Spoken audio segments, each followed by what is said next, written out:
আসসালামু আলাইকুম সকলকে। আমরা আজকে ইসলাম শিক্ষা বিষয়ে শ্রেণী নবম ষান্মাসিক সামষ্টিক মূল্যায়ন 2024 প্রশ্নটি পেয়ে গেছি। আমরা যদি প্রশ্নপত্রটি একটু দেখি, হচ্ছে ষান্মাসিক সামষ্টিক মূল্যায়ন 2024 বিষয় ইসলাম শিক্ষা শ্রেণী নবম শিক্ষার্থীর জন্য নির্দেশনা। সামাজিক সমস্যা বিশ্লেষণ করে ইসলামের বিধিবিধানের আলোকে সমাধান করি। আমরা দৈনন্দিন জীবনে আমাদের চারপাশে প্রতিনিয়ত বিভিন্ন সমস্যা বা চ্যালেঞ্জগুলো দেখতে পাই। ইসলামের নির্দেশনা বিধিবিধান যথাযথভাবে চর্চা করলে এই ধরনের সমস্যার সমাধান করা সম্ভব।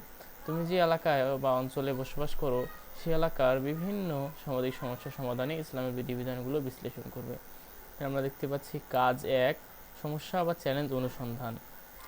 শিক্ষার্থীরা, আমরা দ্রুততম সময়ে এই চ্যানেল থেকে এই প্রশ্নটির উত্তর দেওয়ার চেষ্টা করব। এই চ্যানেলটি সাবস্ক্রাইব করে আমাদের পাশেই থাকুন। তুমি যে এলাকায় বা অঞ্চলে বসবাস করো, সেই এলাকার বিভিন্ন সমস্যা বা চ্যালেঞ্জগুলোর তালিকা করো। এরপর তোমার একজন সহপাঠীর কাছ থেকে জেনে নাও সে কি কি সমস্যা বা চ্যালেঞ্জ খুঁজে পেল।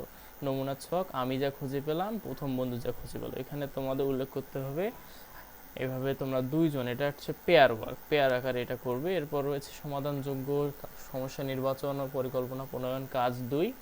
তোমরা এলাকার বিভিন্ন সামাজিক সমস্যা খুঁজে পেয়েছো। এবার চারজন সহপাঠী আলোচনা করে কাজ 1-এর তালিকা হতে একটি সমস্যা নির্বাচন করো যে সমস্যাটি সমাধান করা তোমাদের পক্ষে সম্ভব হবে। সমস্যাটি নির্বাচনের পক্ষে এককভাবে তোমার যুক্তি তুলে ধরো। নমুনা ছক: সামাজিক গুরুত্ব, এখানে উল্লেখ করা হবে, এখানে উল্লেখ করা হবে ধর্মীয় গুরুত্ব। এরপর তোমরা চারজন সহপাঠী আলোচনা করে নির্বাচিত সমস্যাটি কিভাবে সমাধান করা যেতে পারে তার একটি পরিকল্পনা তৈরি করে উপস্থাপন করো।